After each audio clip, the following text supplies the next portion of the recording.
अस्सलामुअलैकुम। आज हम बनाएंगे खजूर का शेक, जिसको बनाएंगे बहुत ही कम चीज़ों के साथ। और अगर इसके जायके की बात करें तो बहुत ही कमाल का बनेगा। तो चलिए खजूर का शेक बनाना शुरू करते हैं। लेकिन वीडियो को शुरू करने से पहले मेरी आप सबसे रिक्वेस्ट है कि मेरे चैनल रेसिपीज ऑफ सुंदस को सब्सक्राइब करके बेल आइकन को प्रेस कर दें, ताकि मेरी हर वीडियो सबसे पहले आपको मिल सके। खजूर मिल्क शेक बनाने के लिए ब्लेंडर जग लेंगे, इसमें खजूरें डाल देंगे। मैंने आधी प्याली खजूरें ली हैं, जिनको अच्छी तरह से धोकर इनकी गुठलियाँ निकाल ली। अब हम इसमें एक केला डाल देंगे, जिसको मैंने स्लाइस में काट लिया था। साथ ही इसमें 2 टेबलस्पून क्रीम डाल दूंगी। आप चाहें तो घर की क्रीम भी इस्तेमाल कर सकती हैं, लेकिन अगर आपके पास घर वाली क्रीम नहीं है तो आप रेडीमेड क्रीम का भी इस्तेमाल कर सकती हैं। लेकिन अगर आपके पास दोनों नहीं तो आप इसको स्किप भी कर सकती हैं। अब इसमें दूध डाल देंगे।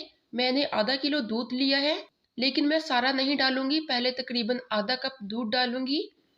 अब हम इसके ढक्कन को बंद कर देंगे और इसको अच्छी तरह से ब्लेंड कर लेंगे।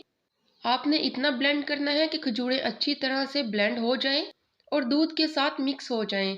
चलें जी, खजूरें अच्छी तरह से ब्लेंड हो चुकी हैं। अब हम इसको मशीन से उतार लेंगे, इसका ढक्कन हटाएंगे।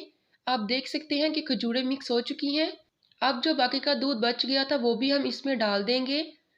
अब हम इसमें आइस क्यूब्स डालेंगे। अगर आप ज़्यादा ठंडा पसंद करती हैं तो बर्फ़ ज़्यादा डाल दें, लेकिन अगर आप ज़्यादा ठंडा पसंद नहीं करते तो आप बर्फ़ को कम कर दें। अब हम फिर से इसको एक दफ़ा ब्लेंड कर लेंगे, ताकि सारी चीज़ें अच्छी तरह से ब्लेंड हो जाएं।